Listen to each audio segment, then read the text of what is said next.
Welcome to দিশার exam guide. প্রিয় অষ্টম শ্রেণীর পরীক্ষার্থী বন্ধুরা, তোমাদের জন্য এই ভিডিওটিতে আমি আলোচনা করতে চলেছি অষ্টম শ্রেণী অর্থাৎ ক্লাস 8-এর তৃতীয় পর্যায়ক্রমিক মূল্যায়নপত্র 2024 অর্থাৎ 2024 সালের থার্ড ইউনিট টেস্ট অর্থাৎ তৃতীয় ইউনিট টেস্টের অষ্টম শ্রেণীর ভূগোল বিষয়ের প্রশ্নপত্র অর্থাৎ জিওগ্রাফি বিষয়ের প্রশ্নপত্র নিয়ে এই ভিডিওটি তোমাদের জন্য তৈরি করেছি। প্রশ্নপত্রটি সম্পূর্ণ সিসিই পদ্ধতি অনুসরণ করে তৈরি হয়েছে। পূর্ণমান 70, বিষয় ভূগোল, সময় 2 ঘন্টা 30 মিনিট।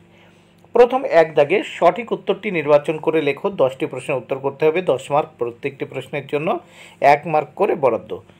1-এর 1, বৃষ্টির ছায় অঞ্চল বলা হয় উত্তর অনুবাদ ঢালকে। 2 নম্বর প্রশ্ন, চিপকো আন্দোলনের নেতৃত্ব দেন উত্তর সুন্দরলাল বহুগুণা। 3 নম্বর প্রশ্ন, ইউক্রেনে চেরনোবিল দুর্ঘটনা ঘটে 1986 সালে। 4 নম্বর প্রশ্ন, মরুভূমির হ্রদকে বলা হয় উত্তর প্লায়া। 5 নম্বর প্রশ্ন, পিগমি অধিবাসীদের দেখা যায় উত্তর নিরক্ষীয় অঞ্চলে। নেক্সট আমরা দেখব 6 নম্বর প্রশ্ন ও তার উত্তর। অস্ট্রেলিয়ার নাতিশীতোষ্ণ তৃণভূমি হল উত্তর ডাউন্স। 7 নম্বর প্রশ্ন, পরিবেশ অবনমন রুখতে প্রয়োজন উত্তর অপ্রচলিত শক্তি। 8 নম্বর প্রশ্ন, পানামা যোজক অবস্থিত উত্তর উত্তর ও দক্ষিণ আমেরিকার মধ্যে। 9 নম্বর প্রশ্ন, পাপুয়া নিউগিনির একমাত্র নদীটি হল উত্তর ফ্লাই। 10 নম্বর প্রশ্ন, বসুন্ধরা সম্মেলন 1992 সালে সংগঠিত হয় 1992 সালে সংগঠিত হয় উত্তর রিও ডি জেনেরিও শহরে। নেক্সট 2 দাগের প্রশ্ন ও তার উত্তরগুলো আমরা দেখে নেব। শূন্যস্থান পূরণ করো যে কোনো 5টি, এর জন্য 5 মার্ক। প্রত্যেকটি প্রশ্নের জন্য 1 মার্ক করে বরাদ্দ। 2-এর 1, পৃথিবীর ফলের ঝুড়ি নামে প্রসিদ্ধ উত্তর ভূমধ্যসাগরীয় অঞ্চল। 2 নম্বর প্রশ্ন, ইন্দোনেশিয়ার একটি আগ্নেয়গিরি উত্তর ক্রাকাতুয়া। 3 নম্বর প্রশ্ন, পৃথিবীর বৃহত্তম প্রবাল প্রাচীরটি হল উত্তর গ্রেট ব্যারিয়ার রিফ। 4 নম্বর প্রশ্ন, নিউজিল্যান্ডের সর্বোচ্চ শৃঙ্গ উত্তর মাউন্ট কুক। 5 নম্বর প্রশ্ন, শব্দ দূষণের ফলে সৃষ্ট একটি রোগ হল উত্তর উচ্চ রক্তচাপ বা শ্রবণ শক্তি হ্রাস, যে কোনো একটি লিখবে। 6 নম্বর প্রশ্ন, ভারতের সবুজ বিপ্লব সংগঠিত হয় উত্তর গম ফসলকে কেন্দ্র করে। 3 দাগের প্রশ্ন, শুদ্ধ ও অশুদ্ধ লেখো। 5টি প্রশ্নের অ্যান্সার করতে হবে, 5 মার্ক। প্রত্যেকটি প্রশ্নের জন্য 1 মার্ক করে বরাদ্দ। 3-এর 1, পৃথিবীর কসাইখানা বলা হয় উত্তর শিকাগোকে, শুদ্ধ। 2 নম্বর প্রশ্ন, নেশিয়া কথার অর্থ বহু, অশুদ্ধ। 3 নম্বর প্রশ্ন, আরবি শব্দ মৌসুম শব্দের অর্থ বৃষ্টি, অশুদ্ধ। 4 নম্বর প্রশ্ন, জলপাই গাছ মূলত ভূমধ্যসাগরীয় অঞ্চলের প্রধান গাছ, শুদ্ধ। 5 নম্বর প্রশ্ন, পি তরঙ্গ কঠিন ও তরল পদার্থের মধ্য দিয়ে প্রবাহিত হতে পারে, শুদ্ধ। এবার আমরা দেখব নেক্সট এর পরবর্তী পৃষ্ঠা এই প্রশ্নপত্রের। 4 দাগে বাম দিক ও ডান দিক মেলাও। 5টি প্রশ্নের উত্তর করতে হবে, মানে 5টি মেলাতে হবে, এর জন্য 5 মার্ক। প্রথম দেখো ওয়েগনার, উত্তর হবে মহিষ সঞ্চারণ তত্ত্ব। 2 শৈলক্ষে বৃষ্টিপাত, উত্তর পশ্চিমঘাট পর্বত। 3 রূপস শহর, উত্তর হবে ব্রোকেন হিল।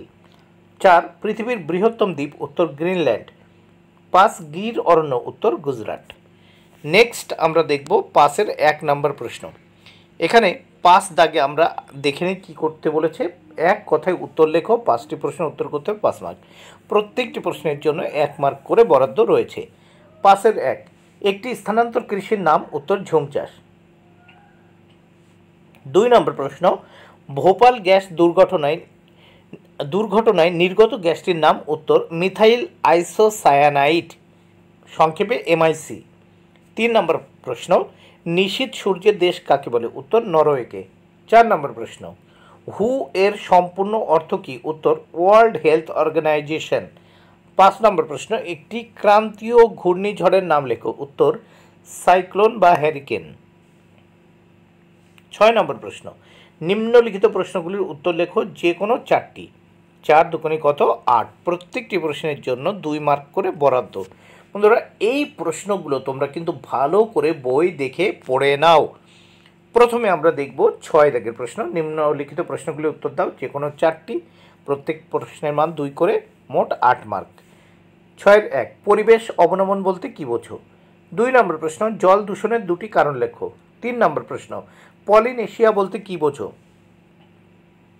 4 নম্বর প্রশ্ন নিরক্ষীয় চিরহরিত অরণ্যের বৈশিষ্ট্য লেখো। 5 নম্বর প্রশ্ন পরিবেশ বান্ধব শক্তি কাকে বলে, উদাহরণ দাও। এবার 7 দাগের প্রশ্নে কি বলেছে 7 দাগে দেখে নেওয়া যায়। অনধিক 50টি শব্দে উত্তর লেখো। এখানে দেখো 4টি প্রশ্নের উত্তর করতে হবে, মোট 12 মার্ক। প্রথম আমরা দেখে নেব 7-1 বহনক্ষম উন্নয়ন বলতে কী বোঝো? ভালো করে বই দেখে এইগুলো পড়ে নেবে, উদাহরণ দাও। বহনক্ষম উন্নয়ন বলতে কী বোঝো? উদাহরণ দাও। 2 নম্বর প্রশ্ন মারে ডার্লিং অববাহিকার কৃষি ও পশুপালন সম্পর্কে লেখো। 3 নম্বর প্রশ্ন তুন্দ্রা জলবায়ু অঞ্চলের উদ্ভিদ ও বন্যপ্রাণ সম্পর্কে লেখো। 4 নম্বর প্রশ্ন সমভাবাপন্ন ও চরমভাবাপন্ন জলবায়ুর পার্থক্য লেখো। 8 নম্বর প্রশ্ন যে কোনো 3টি উত্তর লেখো। এর জন্য রয়েছে 15 মার্ক। প্রত্যেকটি প্রশ্নের জন্য 3 মার্ক করে বরাদ্দ। 8-1 অস্ট্রেলিয়ার ভূপ্রকৃতি বর্ণনা করো। 2 নম্বর প্রশ্ন দক্ষিণ আমেরিকার পূর্বে উচ্চভূমি অঞ্চলের ভূপ্রকৃতির বৈশিষ্ট্য আলোচনা করো। এরপর আমরা দেখতে পাচ্ছি 3 নম্বর প্রশ্ন। ভালো করে কিন্তু এই প্রশ্নগুলো তোমরা দেখে নিও। মৌসুমী জলবায়ু অঞ্চলের জলবায়ুগত বৈশিষ্ট্যগুলি লেখো। 4 নম্বর প্রশ্ন দূষণ কাকে বলে? নদী ও খালের জলের অতিরিক্ত ব্যবহারের ক্ষতিকর প্রভাবগুলি কী কী? 5 নম্বর প্রশ্ন পাললিক শিলা সম্পর্কে লেখো। এবার 9 দাগে দেখে নেওয়া যাক। প্রদত্ত পৃথিবীর রেখা মানচিত্রে নিম্নলিখিত স্থানগুলির উপযুক্ত নাম ও প্রতীক চিহ্নিত করো। 5 মার্ক। প্রত্যেকটি প্রশ্নের জন্য 1 মার্ক করে বরাদ্দ। 9-1 আটাকামা। 2 গ্রেট ডিভাইডিং রেঞ্জ। 3 ব্রাজিলের উচ্চভূমি। 4 পম্পাস তৃণভূমি। 5 বেরিং প্রণালী। তাহলে আটাকামা, গ্রেট ডিভাইডিং রেঞ্জ, ব্রাজিলের উচ্চভূমি, পম্পাস তৃণভূমি, বেরিং প্রণালী, এইগুলোকে রেখা মানচিত্রে নিম্নলিখিত স্থানগুলির উপযুক্ত নাম ও প্রতীক চিহ্নিত করতে হবে। বন্ধুরা ভিডিওটি ভালো লাগলে অবশ্যই লাইক, কমেন্ট ও শেয়ার করো। Thank you very much.